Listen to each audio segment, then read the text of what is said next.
Assalamualaikum warahmatullahi wabarakatuh. Perkenalkan, nama saya Tri Anggi Ramadhani dengan NIK Mahir 153. Jadi di sini saya akan menjelaskan macam-macam tes bakat. Jadi sebelum kita ke materi, tes bakat itu apa sih? Oke, jadi tes bakat itu adalah alat ukur psikologi yang dirancang untuk mengidentifikasi dan mengukur kemampuan potensial dan kapasitas dasar seseorang dalam melakukan aktivitas tertentu di masa yang akan datang. Tes ini berfungsi pada kemampuan spesifik yang digunakan untuk memprediksi tingkat keberhasilan individu dalam bidang pendidikan, pekerjaan, atau aktivitas lainnya. Jadi secara sederhana, tes bakat itu adalah untuk membantu memetakan potensi seseorang, misalnya di bidang musik, seni, teknik, atau bahasa yang mungkin belum sepenuhnya berkembang. Dan kita masuk ke macam tes bakat yang pertama, yaitu tes DAT atau yang disebut itu Differential Aptitude Test.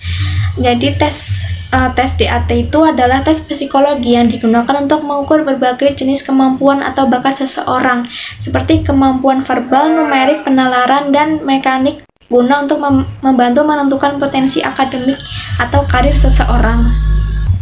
Dan tujuan dari tes DAT itu adalah yang pertama, membantu merancang dan membuat keputusan mengenai pilihan pendidikan maupun pekerjaan seseorang. Yang kedua itu ada untuk mendiagnosa belajar yang dialami seseorang. Yang ketiga ada sebagai sarana untuk mengetahui sedini mungkin bakat yang dimiliki seseorang. Selanjutnya ada struktur dan subtes DAT. Yang pertama itu ada penalaran verbal atau verbal reasoning, yaitu mengukur kemampuan memahami konsep dan hubungan antar kata atau kalimat. Jadi tes ini tuh untuk digunakan untuk membedakan mana kata mana kalimat. Tuh. Terus yang kedua itu ada kemampuan numerik atau numerical ability, yaitu untuk mengukur kemampuan berhitung dan memahami angka. Oke, kita selanjutnya ke tes yang kedua, yaitu tes GABT atau General Aptitude Battery Test, yaitu tes yang digunakan untuk mengukur kemampuan umum atau bakat seseorang dalam berbagai bidang, seperti kemampuan verbal, numerik, kecepatan, ketelitian, dan penalaran logis. Tes ini tuh bertujuan untuk mengetahui potensi seseorang dalam bidang pekerjaan atau pendidikan tertentu. Dan tidak selain itu, tujuan dari tes GABT ini tuh untuk mengukur tingkat intelijensi dan berbagai kemampuan kognitif seseorang secara komprehensif, termasuk kemampuan verbal, numerik, seperti spesial dan mekanik. Tujuan yang kedua itu untuk membantu dalam proses konseling karir dan penjuruan pendidikan, sehingga individu itu dapat diarahkan ke bidang studi atau pekerjaan yang sesuai dengan bakat dan kemampuannya. Yang ketiga itu untuk memberikan gambaran profil, potensi, dan keterampilan individu secara menyeluruh yang dapat digunakan untuk perusahaan atau lembaga pendidikan dalam seleksi dan penempatan kerja atau studi. Terus selanjutnya itu ada untuk memfasilitasi pengambilan keputusan dalam rekrutmen, pelatihan, dan pengembangan sumber daya manusia dengan nilai kemampuan relevan dengan tugas dan jabatan yang tertentu. Dan tujuan yang terakhir itu untuk mempercepat dan mempermudah proses administrasi tes dengan waktu pengerjaan yang relatif singkat, sehingga efisien digunakan dalam berbagai konteks pengukuran bakat. Oke, yang selanjutnya itu ada struktur tes GABT. Yang pertama itu ada tes persepsi klerikal. Jadi tes ini tuh digunakan untuk menilai ketelitian, kecepatan, dan fokus terhadap detail, terutama itu dalam pekerjaan administrasi atau perkantoran. Yang selanjutnya ada tes perhitungan numerik. Jadi tes ini tuh untuk mengukur kemampuan dasar berhitung dan memahami angka. Misalnya tes ini tuh digunakan untuk bidang akuntansi, keuangan, atau teknik. Yang ketiga ada tes spesial, tes 3 dimensi. Jadi tuh tes ini digunakan untuk menilai kemampuan seseorang dalam membayangkan, memutar, dan menganalisis bentuk atau objek dalam tiga dimensi. Terus yang keempat ada tes perbendaharaan kata. Jadi tes ini tuh untuk mengukur penguasaan kosakata dan kemampuan verbal dari diri seseorang. Terus selanjutnya ada tes pencocokan alat yang digunakan dalam bidang teknik atau vokasi untuk mengetahui kemampuan mengenali dan mencocokkan fungsi alat, seperti alat kantor dan alat pembangunan. Yang terakhir itu ada tes penalaran aritmetik verbal.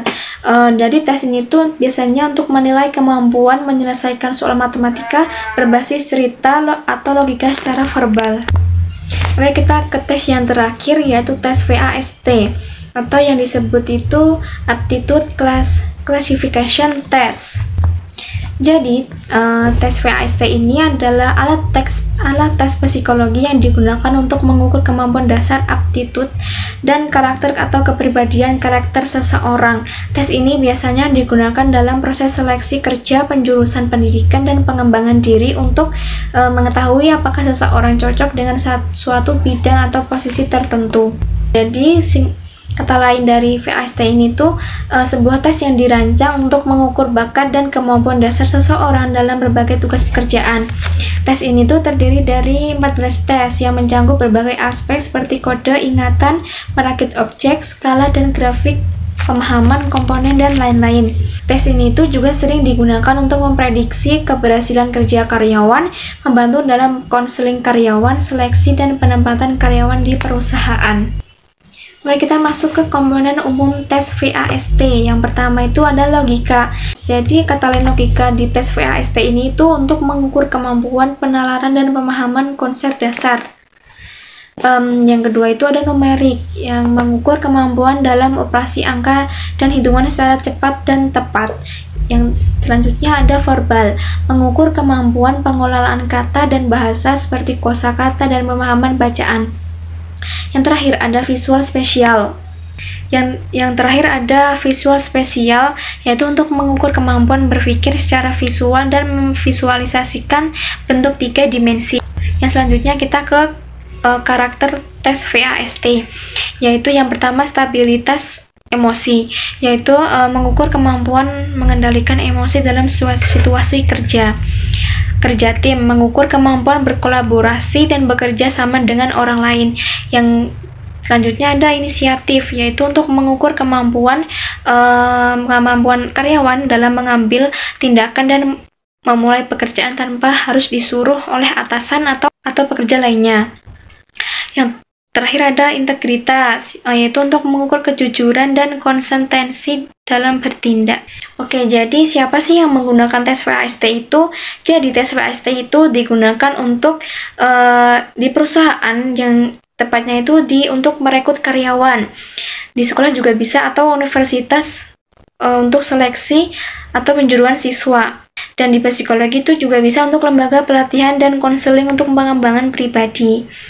Oke, terima kasih. Sekian dari pemaparan materi dari saya. Selebihnya mohon maaf. Wassalamualaikum warahmatullahi wabarakatuh.